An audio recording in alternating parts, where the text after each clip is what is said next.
SCA అవినీతి వెనుక కేటీఆర్ కవిత ఉన్నారంట. ఎందుకంటే ఇక్కడ తెలంగాణ క్రికెట్ అసోసియేషన్ ఆరోపిస్తూ ఉంది. ఆరోపించడం కాదు, వాళ్ళు కంప్లైంట్ కూడా చేస్తున్నారు. అధ్యక్షుడు జగన్మోహన్ రావుతో కలిసి అక్రమాలు, వాస్తవం ఇది. జగన్మోహన్ రావు అంటాడు మొత్తం ఆగమాగం చేసిండు హైదరాబాద్ క్రికెట్ అసోసియేషన్ని, ఎస్సీఏని ఆగమాగం చేసి. మొన్న ఇప్పుడైతే సన్ రైజర్స్ మ్యాచా, దాంట్లో టికెట్లు ఇవ్వాలి, నాకు ఇంకా కొన్ని ఇన్ని వేల టికెట్లు, 2 లక్షల టికెట్లు ఇట్లా కావాలని చెప్పేసి చేసిండట. బాబు మంచిగా ఉండదురా బాబు అని చెప్పేసి ముఖ్యమంత్రి సీరియస్ అయ్యాడు. ఏందో కథ ఏందో నడవని, దీని మీద ఎంక్వైరీ నడవాలని చెప్తే అప్పుడు చల్లగా అయింది. మొత్తం ఇప్పుడు బయట పడుతున్నాయి. ఈ జగన్మోహన్ రావు అంటాడు ఇది కూడా వెలం బ్యాచ్ అనమాట, వాళ్ళ బ్యాచ్ ఇదంతా చుట్టం పక్కాలన్నమాట లెక్క. ఆ లెక్కలో వీళ్ళు కూడా ఉన్నారంట. మరి సిఐడి ఈడీకి తెలంగాణ క్రికెట్ అసోసియేషన్ ఫిర్యాదు చేస్తూ ఉన్నది. 10 ఏళ్లలో 600 కోట్ల దాకా నిధులు గోల్మాల్ చేసిరట. ఇక బీసీసీఐ గ్రాంట్లు, తర్వాత ఐపీఎల్ వాటాల దారి మళ్లింపు, కేటీఆర్ బామ్మర్ది రాజపాకాలకు ఐపీఎల్లో టికెట్ల సేల్ కాంట్రాక్ట్ ఇచ్చిరట. చూసుకో, ఇక ఎవరికి టికెట్ల కాంట్రాక్ట్ అంటే, టికెట్లు అమ్ముకున్న ఎవరికి ఇచ్చిరంటే కేటీఆర్ బామ్మర్దికి రాజపాకాలకు ఇచ్చిరట. చూసుకో, 3 బంధువులకే ఫుడ్, తర్వాత ట్రావెల్ కాంట్రాక్టులు, హోటల్ బుకింగ్స్ కూడా వాళ్ళకే. మొత్తం ఇక ఆగమాగం చేసి పడేసి మొత్తం ఏదంటే అది తీసుకొని వీళ్ళ అవినీతి అక్రమాలపై సమగ్ర దర్యాప్తు జరిపించాలని తెలంగాణ క్రికెట్ అసోసియేషన్ విజ్ఞప్తి చేసింది. అజారుద్దీన్ ప్రెసిడెంట్గా ఉన్న టైంలోనే అవకతవకలు జరిగాయని చెప్పేసి ఆరోపిస్తూ ఉంది తెలంగాణ క్రికెట్ అసోసియేషన్. దర్యాప్తు జరగాలి.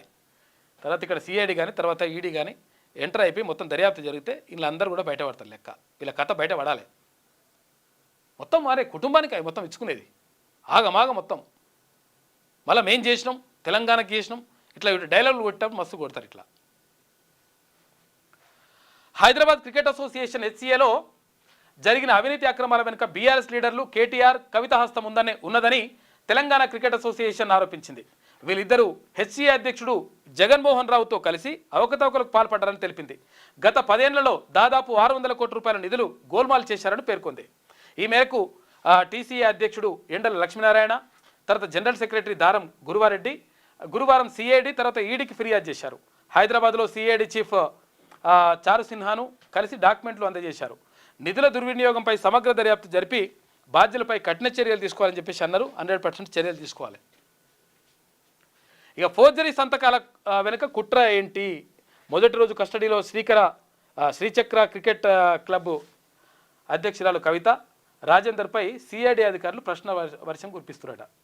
ఫోర్జరీ వెనుక ఏంటంటే ఈ ఫోర్జరీ సంతకాలతో వెళ్ళాడు మనోడు, ఎవరు ఈ జగన్మోహన్ రావు.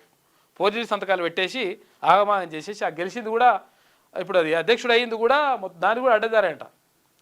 మొత్తం లంగకథలు అన్ని కథంతా కూడా లంగకథలు నడిపించేసి 100,000 కోట్లు కథం చేసి పడేసిండ్రు.